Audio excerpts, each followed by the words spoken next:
De Ce soir ou jamais vous attend Alain Badiou. Alain Badiou, bonjour. Vous êtes philosophe. Vous êtes peu connu du grand public. Il faut dire que vous fuyez plutôt la télévision. Je vous remercie d'ailleurs de l'honneur que vous nous faites, ainsi qu'aux téléspectateurs de Ce soir ou jamais, d'avoir accepté notre invitation. Vous êtes ce qu'on appelle un maître à penser. C'est-à-dire que, alors c'est pas seulement en France d'ailleurs, où vous avez enseigné à Paris 8, au Collège international de philosophie, à l'École normale supérieure, où vous animez toujours un séminaire extrêmement couru, comme on dit, pas seulement en France, puisque c'est le cas en Amérique, en Asie, jusqu'en Australie, dans toute l'Europe, bien entendu. Vos séminaires de philosophie sont extrêmement fréquentés par les intellectuels, par les étudiants. C'est beaucoup dû à votre engagement politique. Vous êtes considéré comme le dernier penseur français radical, pour ne pas dire révolutionnaire, en tout cas en totale rupture avec les valeurs de notre société. Est-ce que vous le reconnaissez ? Oh, je ne veux pas protester contre une description aussi radicale elle-même, n'est-ce pas? Après tout, quand on construit une philosophie et une pensée en rupture, en effet, avec le système du monde tel qu'il est, on doit accepter les conséquences, y compris les descriptions que vous en donnez. Vous étiez déjà venu dans cette émission, mais à l'époque, on ne parlait pas encore de crise économique mondiale, on ne parlait pas de moraliser le capitalisme. Alors, est-ce qu'il s'est levé une espérance révolutionnaire, telle que vous la souhaitiez à l'époque, avec ces événements, qui ferait qu'aujourd'hui, le terrain est favorable et que vous pouvez, comme vous l'avez fait il y a une quinzaine de jours, à Londres, avec un autre philosophe bien connu qui est également venu dans ces émissions, Slavoj Zizek, le Slovène. Vous avez organisé un rendez-vous de philosophes venus du monde entier et vous êtes tous accordés ensemble pour dire que le mot communisme pouvait et devait retrouver une valeur positive. Et le 17 avril prochain, vous publiez un livre qui risque de faire grand bruit puisqu'il s'intitule « L'hypothèse communiste ». Alors est-ce qu'on est dans un de ces moments, comme vous les aimez, auxquels vous êtes sensible? Il y en a eu peu, disiez-vous, la dernière fois que vous êtes venu. Est-ce qu'on serait dans un moment là? Écoutez, la crise par elle-même ne constitue pas ce moment. La crise peut être aussi mauvaise conseillère. La grande crise des années 30 en Europe a provoqué sans doute ici ou là des mouvements révolutionnaires importants, mais elle a aussi entraîné les fascismes et finalement la guerre. Donc il faut se méfier des crises. Les crises, après tout, ce n'est jamais que l'aspect négatif des choses. C'est la destruction, c'est la consommation de valeurs par le capitalisme lui-même. Et évidemment, ça crée aussi énormément de troubles, de misère, d'incertitudes. C'est le premier point. Le deuxième point, c'est que je ne crois pas que les forces révolutionnaires soient aujourd'hui en bon état. La circonstance est une chose, la préparation à la circonstance en est une autre. La préparation, c'est ce que vous commencez à faire dans votre livre. Oui, mais vous voyez, la crise a commencé déjà. Donc si nous commençons maintenant, nous commençons un peu tard, comme toujours, n'est-ce pas? C'est une chose qui m'a toujours frappé, c'est que la droite est toujours prête et les révolutionnaires jamais. C'est une loi néfaste de l'histoire. Ce n'est que dans certaines circonstances vraiment très particulières que surgissent les moments dont vous parlez. Je dirais simplement ceci. Peut-être va-t-on nous économiser, désormais, les discours concernant la gloire du capitalisme, le fait que c'est le système unique, magnifique, formidable, que l'histoire est terminée avec lui. Ça, on va peut-être ne plus entendre cette chanson, ce sera déjà ça de gagner. Alain Badiou, ça fait longtemps que vous nous dites que le capitalisme est en échec. Or, que constatez-vous aujourd'hui? Est-ce que c'est le capitalisme dans sa totalité qui, pour vous, est en échec flagrant, dirions-nous, ou est-ce que c'est une partie du capitalisme, le capitalisme financier, le capitalisme virtuel? C'est lui qui est critiqué. Oui, c'est lui qui est critiqué, mais ça, vous savez... Les défenseurs du capitalisme sont nombreux, actifs et puissants. C'est quand même eux qui détiennent le pouvoir. Donc ils sont moins nombreux aujourd'hui qu'il y a un an. Oui, mais grosso modo, c'est quand même eux qui sont aux affaires, aux commandes. Et donc ils ont tout intérêt à dire que ce n'est pas le capitalisme lui-même qui est en cause, mais simplement une partie du capitalisme. Alors on a commencé par nous dire que c'était les irresponsables de la finance. Enfin, somme toute, ça fait plusieurs siècles que le capitalisme financier est une partie constitutive et fondamentale du capitalisme tout court. Ensuite, on nous a dit qu'il y avait eu des imprudences. Ensuite, on a fini par nous dire quand même qu'il y avait un certain banditisme dans le capitalisme, que la rapacité, l'appropriation privée, la volonté absolue de s'engraisser finalement par tous les moyens conduisait à des difficultés, à des écroulements ou à des impasses. Moi, ce que je pense, c'est que c'est une leçon sur l'essence véritable du capitalisme, qui est qu'on ne peut pas confier la direction d'une société, dans son économie, dans sa politique, dans ses rapports sociaux, aux appétits privés. Voilà. Ça, c'est ce qu'on voit maintenant. Les appétits privés conduisent toujours, à un moment donné, en général au bout de séquences qui ne dépassent guère 20 ou 25 années, à des crises dramatiques, d'autant plus dramatiques que, naturellement, ceux qui en supportent les conséquences ne sont pas les principaux coupables, mais tout simplement la masse des gens ordinaires, comme on commence à le voir déjà. Une crise de la même ampleur avait éclaté déjà en 1929. Déjà à l'époque, on avait parlé de la fin du capitalisme. On avait dit aussi que se levait une espérance révolutionnaire. Je sais que vous êtes cinéphile, Alain Badiou. Je propose de revoir un extrait des Temps modernes de Charlie Chaplin, où on le voit, lui aussi, face aux usines fermées, se mettre à agiter un drapeau rouge. Mais on va voir dans quelles circonstances.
Chaplin nous dit qu'on peut aussi agiter le drapeau rouge par erreur. Il nous dit cela, mais peut-être pas uniquement. Hein. Chaplin était tout de même un progressiste, qu'il a même été accusé de sympathie communiste dans l'Amérique de l'époque. Et donc je pense qu'il a trouvé moyen d'agiter le drapeau rouge dans une sorte d'ambiguïté entre la scène comique, effectivement, qu'on ramasse le drapeau rouge qui tombe du camion, et puis quelque chose qui finalement fait qu'il se représente dans le film lui-même comme un possible meneur de la foule des chômeurs qui a toute sa sympathie. Il est quand même de ce côté-là, il n'est pas du côté de la charge de cavalerie des policiers tout de même. Hein. Et les manifestants d'ailleurs portent des pancartes dans toutes les langues. Hein. On dit, il insiste sur le mouvement international qui est en train de naître à ce moment-là. Est-ce que le même mouvement international pour vous, Alain Badiou, est en train de naître là? Des manifestations, on en voit tous les jours et on en voit dans le monde entier. Je pense que le grand problème aujourd'hui, c'est précisément l'unité, au sens l'unité populaire, l'unité active. Ça, c'est un grand problème. Non seulement la dimension internationale, mais même à l'intérieur des pays, je suis frappé de voir que beaucoup de protestations, beaucoup de révoltes restent encore séparées, disjointes, toutes référées au fond aux intérêts particuliers de ceux qui manifestent. C'est évident que face à une crise de cette ampleur, et de toute façon, au regard des questions qui sont posées à nous, il faudra aller plus loin que cela. On est dans un moment particulier. On a vu encore aujourd'hui d'ailleurs des patrons séquestrés. On a fait une émission d'ailleurs consacrée à ce sujet. Ça vous rappelle forcément les années qui ont suivi mai 68 auxquelles vous avez participé. Vous étiez dirigeant d'un parti maoïste à cette époque-là qui prônait d'ailleurs la séquestration des patrons. Qu'est-ce qui quand vous voyez ça aujourd'hui et l'approbation dont on dirait que les Français sont capables, selon les sondages, de ces actes, qu'est-ce que ça vous inspire? Écoutez, deux choses. Hein. Premièrement, je voudrais rappeler que historiquement, les séquestrations de patrons en France ont précédé mai 68. Il y a eu des séquestrations à Saint-Nazaire avant 68 et à Caen. Et donc, on peut aussi les prendre comme un signal, et pas simplement comme une situation particulière. La deuxième chose, c'est que vous savez, il y a toujours un moment où des formes de violence, modérées d'ailleurs, mais des formes de violence apparaissent, tout simplement parce que la situation est vécue par les gens comme intolérable. Bah, les situations il faut quand même savoir ce que c'est que des situations de licenciement, de fermeture d'usine. Ce sont des gens dont dont la vie, à leurs propres yeux, risque d'être brisée, dont l'existence est brusquement, entièrement réduite et difficile, etc. Et donc ils ont le sentiment qu'ils sont dans leur bon droit en protestant de façon véhémente contre ceux qu'ils tiennent pour les responsables de cette situation, à tort ou à raison. Mais enfin, le patron, c'est l'emblème de la situation nouvelle. Eh bien, dans ce cas-là, le patron, on va le mettre avec nous. Il va rester avec nous. Il va subir avec nous ce qui se passe. C'est l'idée. C'est ce qu'on voyait d'ailleurs à l'époque dans un film signé Marine Karmitz, qui maintenant est devenu un patron, c'est le patron de MK2, mais à l'époque, il avait fait un film qui s'appelait Coup pour coup, absolument, justement, où les ouvrières rendaient coup pour coup au patron et le séquestrait. On en regarde tout de suite un extrait. Voilà. Le patron, vous dites que la morale est changeante.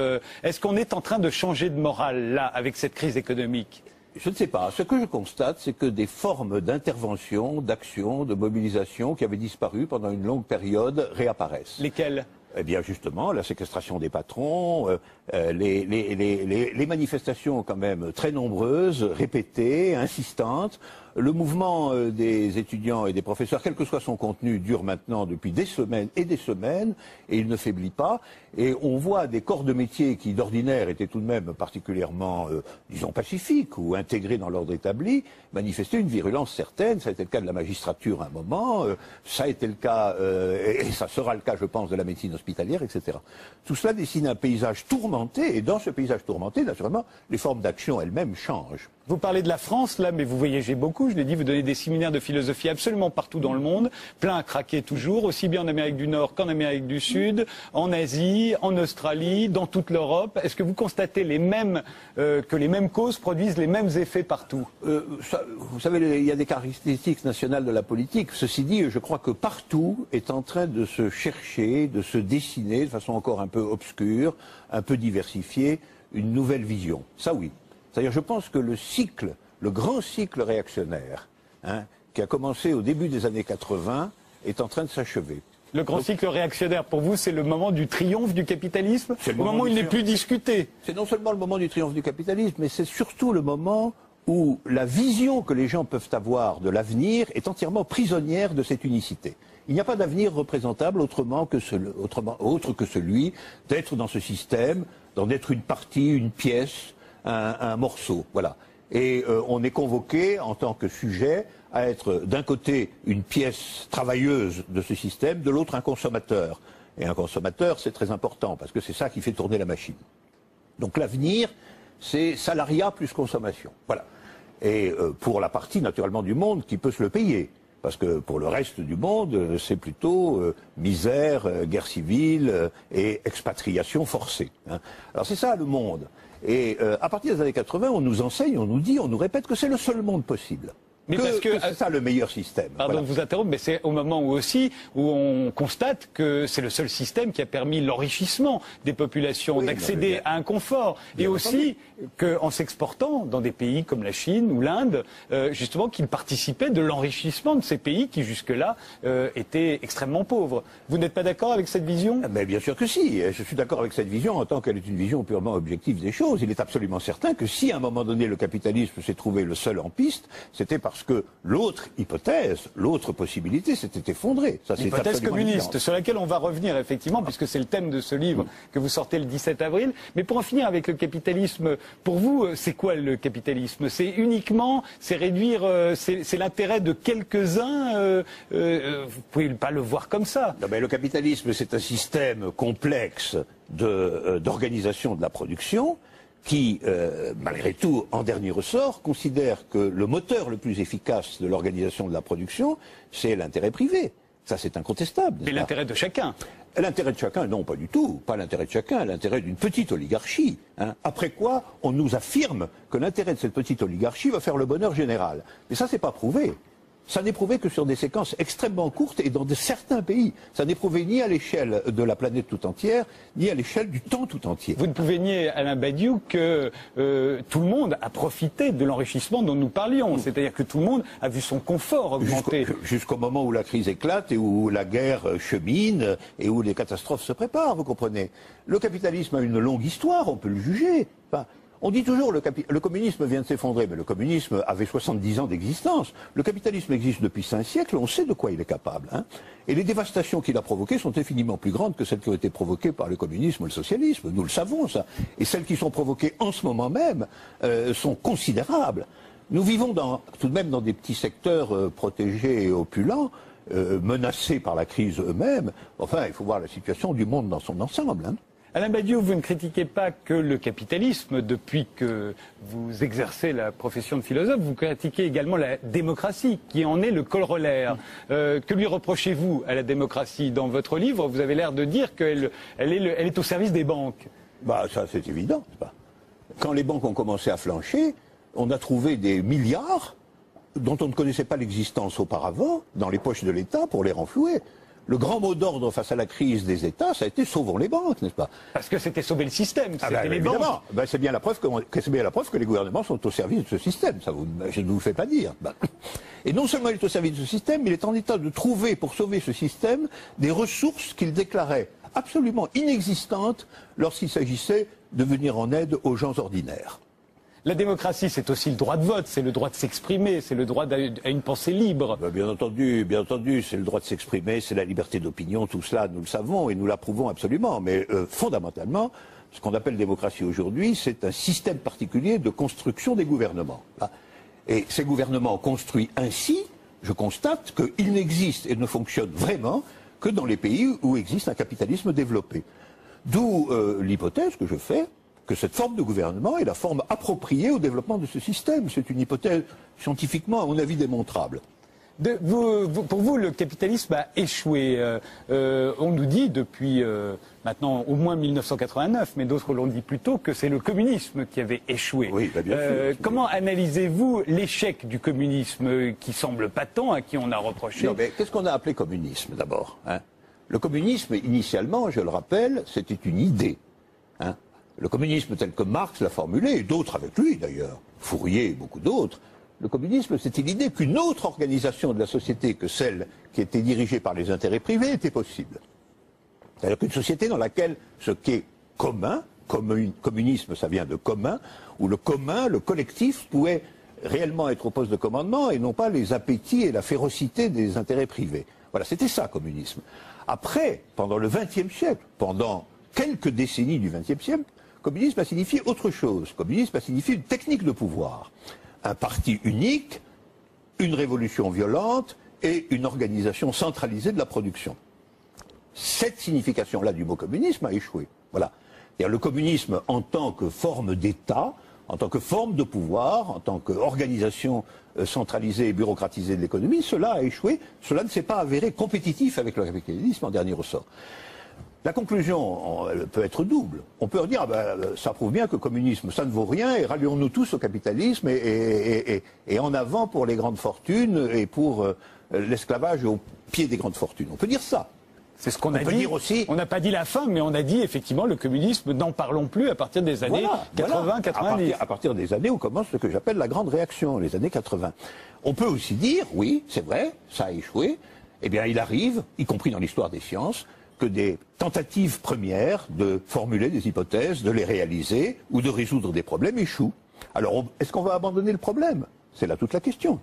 On pourrait vous retourner. Va-t-on abandonner le problème du capitalisme sous prétexte qu'il a échoué provisoirement là pendant cette crise? Ah, mais moi, je ne suis pas en train de dire que le capitalisme doit être abandonné parce qu'il vient d'échouer dans une crise. Vous savez, je dis que le capitalisme doit être abandonné depuis bien plus longtemps que ça. Hein.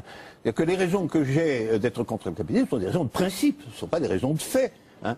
Le capitalisme est l'organisation systématique de l'injustice et de l'inégalité, et c'est ça le point qui fait que je sais désormais, de façon irréversible, qu'il est l'organisateur de l'inégalité, d'une inégalité mondiale extraordinaire et d'une inégalité interne ici qui ne fait que s'accroître. Donc cette organisation de l'inégalité, quelles que soient ses vertus productrices et marchandes, elle est inacceptable pour le philosophe que je suis, parce que dans la conception qui est la mienne, l'égalité des hommes est première.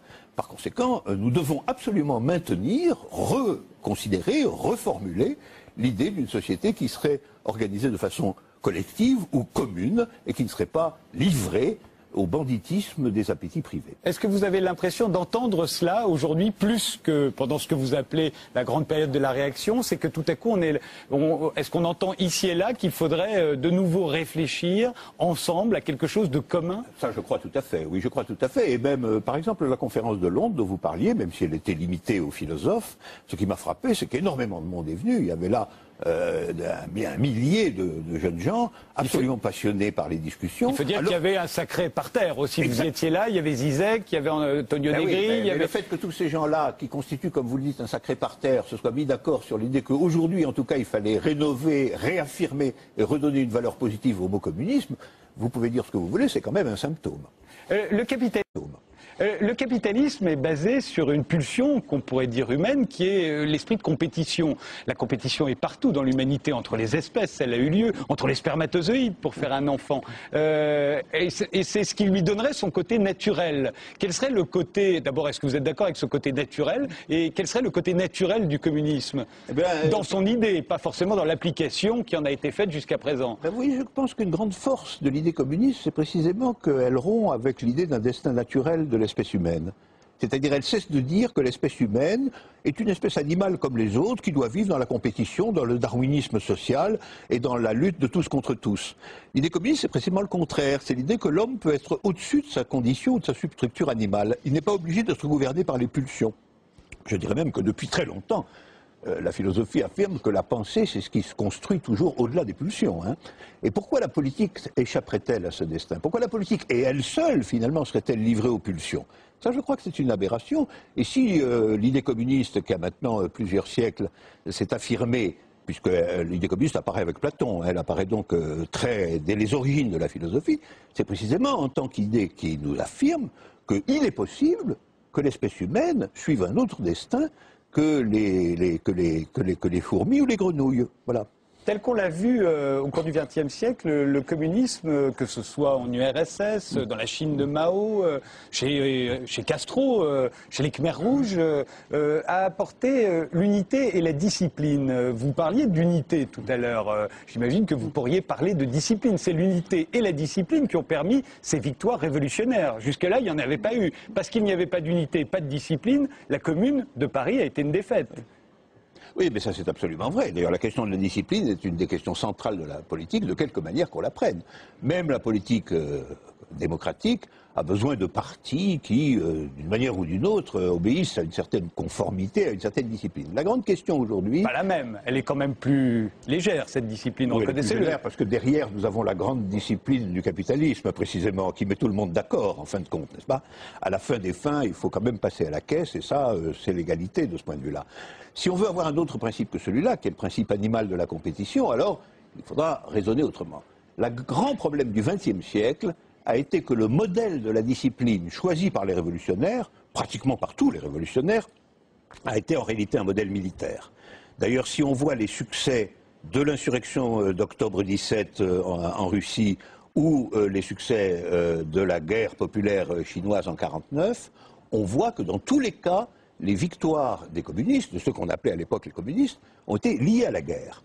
Et en vérité, dans une large mesure, les États socialistes, qu'on a appelés les États socialistes, ont été des États qui ont adopté, pour la construction pacifique ou supposée pacifique de la société, des méthodes qui avaient fait leur preuve pour l'insurrection, pour la guerre et pour la victoire. Et c'est ça qui a échoué. Ce qui a échoué, c'est la tentative d'appliquer à une société civile et à la production dans la société civile, en réalité des méthodes de discipline qui étaient des méthodes militaires et qui étaient destinées à l'insurrection victorieuse. Voilà. Ça, il faut y renoncer, d'après vous, Alain Badiou? Je pense que oui. Je pense que c'est le grand problème aujourd'hui. C'est quelle peut être une discipline qui soit véritablement une discipline du temps de paix, qui soit une discipline communiste, reprenons ce mot, c'est-à-dire une discipline de l'organisation de la société à partir de principes communs, mais qui ne soit pas calquée sur le modèle militaire. On l'a vu, par exemple, dans la Chine de Mao. En tout cas, on le voit dans un film tourné par Michelangelo Antonioni qui s'appelle La Chine, qui ressort aujourd'hui en DVD d'ailleurs. Et là, on voit une unité, une discipline des esprits, de ce bien commun, on va dire, que vous appelez de vos voeux. On en regarde tout de suite un extrait. Est-ce que c'est ça, l'autre hypothèse communiste, c'est-à-dire débarrasser de sa discipline militaire? I cinesi discutono con passione, anche se tendono a diventare ripetitivi e monotoni. Alla fine di un turno nel cortile del cotonificio, operai e operaie fanno cerchio e parlano. Oggi si discute di una mostra di quadri, un fatto abbastanza nuovo, un sintomo di apertura culturale. Un dirigente ha fatto l'elogio dei pittori perché essi hanno seguito l'insegnamento di Mao e hanno posto l'arte e la letteratura al servizio delle masse di operai, contadini e soldati. Dobbiamo filare e tessere per la rivoluzione, dicono gli altri. Non c'è vero dibattito, ma una somma di propositi ed impegni. Dobbiamo migliorare la qualità, metterla al primo posto. Filiamo 1 metro di più di buoni filati e avremo contribuito alla rivoluzione mondiale. Est-ce que pour arriver à cette organisation collective, ce bien commun que tout le monde partagerait, est-ce qu'il ne faut pas passer par une unité, une discipline de la pensée, y compris en temps de paix, de façon assez pacifique, comme on a l'air de le voir là, on se demande si c'était vraiment comme ça. Mais dites-moi, la discipline de la pensée, il y en a de plusieurs sortes. Hein? Où trouve-t-on une discipline de pensée aussi rigoureuse que chez les mathématiciens, par exemple, hein? Ou chez les physiciens? Alors là, vous avez la vraie discipline de pensée. Hein. Là, vous savez qui a raison, qui a tort, qui se trompe ou qui ne se trompe pas. Et personne ne vient dire que les mathématiques, la physique, la biologie, ce sont des goulags totalitaires. Et pourtant, il règne la plus implacable discipline de pensée. Certes, mais il ne nous impose pas une façon de vivre. Ah ben, il ne nous impose pas une façon de vivre, bien entendu, mais il vous impose quand même un certain nombre de conséquences qui sont présentes dans notre vie de façon particulièrement insistante. L'ensemble de la production technique et scientifique. Je veux simplement dire cela. La question de la discipline de pensée existe naturellement dès que vous entreprenez une action quelconque. Hein? Dès que vous entreprenez une action quelconque, vous êtes obligé de réfléchir collectivement, le but commun, les moyens appropriés, etc. Tout le problème est de savoir quelle est la nature de cette discipline. Et j'y reviens tout à l'heure, il y a une discipline extérieure qui est de type militaire, c'est-à-dire c'est une discipline qui est en réalité passive, et puis il y a une discipline intérieure qui est une discipline absolument assumée, parce que vous savez que pour atteindre l'objectif, il faut procéder ainsi et pas autrement. Exactement comme un mathématicien, quand il fait une démonstration, il sera d'accord avec son collègue que ceci est une démonstration et que ceci n'en est pas. Et ça n'a pas à voir avec la contrainte extérieure, comme dans l'obéissance mécanique de type militaire, ça a à voir avec une conviction intérieure qui est elle-même disciplinée. Et j'y reviens, les problèmes de la politique aujourd'hui, de la politique qu'on a appelée révolutionnaire, qu'on peut appeler la politique d'émancipation, qu'on peut appeler la politique égalitaire, qu'on peut appeler la politique communiste, on peut lui donner beaucoup de noms, peu importe les noms, d'ailleurs c'est pas ça qui compte. Son grand problème, c'est de renouer avec l'idée d'une discipline intérieure de ce genre. C'est une discipline qui ne soit pas du tout la discipline de l'adjudant-chef ou du petit cadre, mais qui soit la discipline de qui est convaincu que pour parvenir aux objectifs qui sont les siens, eh bien, il faut se mettre d'accord avec les autres sur un certain nombre de règles. Voilà. L'hypothèse communiste, c'est le titre du livre que vous allez sortir le 17 avril. Alain Badiou, elle part aussi, c'est une hypothèse scientifique. Hein, c'est ce que vous nous expliquez, c'est que finalement, l'hypothèse communiste, on n'en a pas fini sous prétexte que son application, pour l'instant, a échoué. Et vous êtes d'accord pour dire que son application a échoué jusqu'à présent, que ça a donné des monceaux de cadavres, la police de la pensée, des goulags, etc., etc. Alors à partir de maintenant où vous voulez qu'on se mette à réfléchir à une autre politique commune, avec qui pensez-vous qu'il faille le faire? Aujourd'hui, qui est sensible à cette idée dans les circonstances qui sont les circonstances dans le monde entier les mêmes aujourd'hui de la crise économique? Je voudrais revenir sur ce que vous avez dit pour introduire votre question et après je reviendrai à votre question. Vous avez, comme on fait toujours, vous avez rappelé avec insistance les millions de morts qu'a coûté en effet l'expérience communiste. Je voudrais qu'on rappelle au passage, bien que je ne sois pas dans la comptabilité des morts comme argument décisif, que sur les siècles d'existence du capitalisme, les dégâts et les morts ont été incommensurables, véritablement. Il y a eu des génocides entiers, il y a eu des déportations de millions de gens d'un continent à un autre. C'est ça qui a créé les bases historiques de la puissance financière et économique du capitalisme. Alors, ne nous engageons pas trop dans cette affaire de la comptabilité des morts parce qu'elle pourrait être douteuse. Alors maintenant, quelles sont les classes aujourd'hui? Parce qu'il y a la lutte des classes toujours dans votre idée. Mais je ne sais pas s'il faut partir de la question des classes, je vous dirais. Je ne sais pas s'il faut réellement partir de la question des classes. La question des classes est une question qui tentait au fond de dire on peut partir de l'analyse objective et scientifique de la société et en déduire une politique. C'est pas sûr que ça ne fasse pas partie de ce qui a échoué, ça. Hein. parce que l'identification scientifique des classes est une chose extrêmement difficile. Je pense qu'il faut partir d'un certain nombre de principes plutôt. C'était aussi une idée de Marx. Marx avait été d'un côté un analyste très rigoureux du capitalisme, mais d'un autre c'était quelqu'un, on le voit bien dans le manifeste communiste de 1848, qui mettait en avant des principes fondamentaux. Aujourd'hui, nous sommes plutôt au niveau de la formulation de ce que j'appelle l'idée du communisme, c'est-à-dire un certain nombre de principes qui réorienteraient la politique autrement. Quant à la question de l'analyse de classe, ce qu'on voit évidemment, c'est que la seule force sur laquelle on puisse compter pour agir dans le sens de cette politique est d'abord la force de ceux qui sont démunis. Ça, ils sont de plus en plus nombreux, nous dit-on aujourd'hui. Ils sont de plus en plus nombreux aujourd'hui, du fait de cette crise économique. Du fait de la crise économique, du fait du partage du monde, du fait que des zones entières de la planète ne parviennent pas à s'arracher à une misère essentielle et fondamentale et à une oppression abominable. Oui, les démunis sont les vrais supports d'une pareille politique, pour une raison d'ailleurs que Marx déjà mettait en avant et qui est tout à fait exact. Il disait ils sont les représentants génériques de l'humanité. Alors que voulait dire générique? Générique voulait dire ils représentent l'humanité non pas au sens où elle possède ceci ou cela, non pas au sens où elle a telle ou telle propriété, où elle a tel ou tel bien, mais ils représentent l'humanité en elle-même, l'humanité nue, si vous voulez.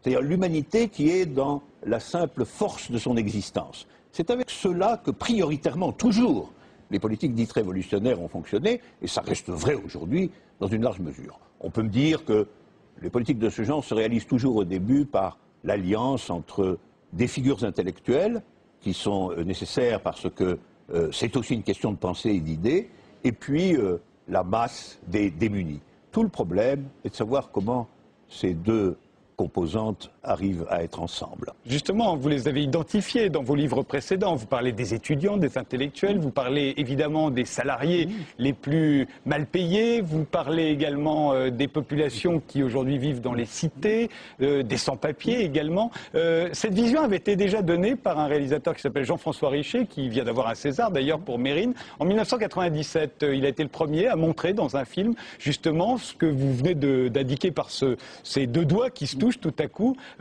Imaginez une cité tout à coup qui agiterait le drapeau rouge. C'est en 1997 dans Ma cité va craquer.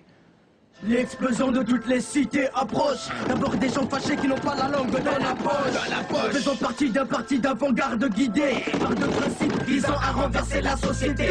Juste pour le plaisir, je répète, ma cité va craquer. Une révolution complète. Je prends plaisir au vacarme, au fracas des vitres quand tout crame. Le cri des jeunes vient des arts, qui des arts. Das Bouga, relève le gant. Quand tu le faut, deviens brigand. Cramer le système est mon slogan. Le chétan fusionne avec les deux banigas. On additionne les forces pour faire face à la menace de l'état bourgeois. La lutte des classes en la masse, tu sens l'angoisse. Trop très vite, petit poulet. Trace, le chacal de Beauval à la vie de ta face. Il faut lutter, affûter pour faire chuter le pouvoir. La sédition est la solution. Révolution. Multiplions les manifestations. Passons à l'action. La sédition est la solution. Révolution. Multiplions les manifestations. Virginie Ledoyen qu'on voyait tenir ce drapeau rouge et armer une Kalachnikov. C'est la pensée Alain Badiou, ça? C'est-à-dire, vous savez, si un jour, nous sommes là dans une image, dans un film, mais si un jour, véritablement, les jeunes des cités, les intellectuels de l'émancipation et de la révolution, la masse des salariés ordinaires et les jeunes des lycées et des universités étaient réellement ensemble, sous des mots d'ordre qu'ils reconnaîtraient comme communs, et capable de ce minimum d'unité ou de discipline dans la pensée dont nous parlions, eh bien, il y aurait des chances que l'hypothèse communiste soit bien autre chose qu'une hypothèse. Quand vous dites ça, vous avez l'air à la fois de vous en réjouir et de ne pas y croire. Non, je pense que c'est un long chemin. Je pense que c'est un long chemin, je vous l'ai dit en passant. Je pense que pour l'instant, les facteurs de désorganisation, de manque d'unité, l'égoïsme collectif qui se maintient quand même, et qui est qu'on est ensemble, mais quand même pour un ensemble de demandes, de revendications qui sont propres au groupe plutôt qu'elles ne sont universelles, que tout cela domine encore et se mélange à la crise du capitalisme, créant ainsi un avenir incertain et obscur, mais toute obscurité prépare une lumière, je le crois fondamentalement. Dans l'hypothèse communiste, vous parlez déjà de ces pratiques invisibles qui nourriraient pour vous cette avant-garde qui pourrait un jour réaliser cette unité que vous appelez de vos voeux. Qu'est-ce que vous appelez les pratiques invisibles? J'appelle les pratiques invisibles celles qui sont peu médiatisées parce qu'elles sont limitées, restreintes, au sens où le poète Mallarmé parlait de l'action restreinte, c'est-à-dire justement ces diagonales, ces petites diagonales qui traversent l'univers social, ces intellectuels qui s'intéressent de longue date à l'organisation et des revendications des sans-papiers, ces jeunes qui essaient d'enquêter. Beaucoup en ce moment, hein, c'est des revendications sur les sans-papiers. Oui, bien sûr, mais on va parler de plus en plus de tout ça, évidemment. Ça, c'est un des bons effets de la crise. On va parler de l'envers de la société. On va parler de la société non pas dans ce qui la domine, pas dans le spectacle qu'elle produit, mais dans ses entrailles, dans son intérieur véritable. Et là, on voit, effectivement, se dessiner petit à petit des connexions inexistantes autrefois. C'est ça que j'appelle le travail invisible de l'hypothèse communiste. Merci Alain Badiou d'être venu dans cette émission. L'hypothèse communiste, votre livre dont on devrait beaucoup parler, pas seulement en France, sortira le 17 avril. Merci encore d'être venu.